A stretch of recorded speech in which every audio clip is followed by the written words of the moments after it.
இன்றைக்கி மார்க்கெட் வந்து ரொம்ப ஃப்ளக்சுவேட்டிங்காக இருந்துச்சு. மார்னிங்கே மேலே போச்சு, அதுக்கப்புறம் தொடர்ந்து கீழே வந்துச்சு. ஸோ நம்ம வந்து 309.50 செல் பண்ண சொல்லி கால் கொடுத்துருந்தோம். அதுலேருந்து வெறும் ஒரு 1-2 நிமிஷத்துலேயே அது ரூபா கீழே இறங்கிருச்சு. 308.50 வந்துருச்சு. மறுபடியும் ஒரு 5 நிமிஷத்தில் 304 வரைக்கும் போச்சு. எனிவே நம்மளுக்கு அந்த ரூபா ப்ராஃபிட்டுக்கே 5000 லாபம் வந்துருச்சு. அதுவே போதும். நம்மளோட டெய்லி டார்கெட் 1000 தான். 5000 வந்துருச்சு. ஸோ அதனால் இதுக்கப்புறம் வந்து நம்ம இந்த வீக் ட்ரேட் பண்ண வேண்டாம்.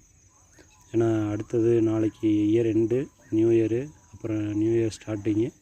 ஸோ மார்க்கெட் இதே மாதிரி ஃப்ளக்சுவேட்டாக தான் இருக்கும். நம்ம பண்ண வேண்டாம். நியூ இயர் முடிஞ்சு பார்த்துக்குவோம். டெய்லி மார்க்கெட்டில் என்ன நடக்குதுன்றதை சொல்லுவோம், பட் ட்ரேட் எதுவும் இருக்காது. ஸோ மோர் டீட்டெயில்ஸுக்கு நம்மளோட டெலிகிராம் சேனல் சேர் ட்ரேடிங்கை ஃபாலோ பண்ணிக்கோங்க. தேங்க்யூ.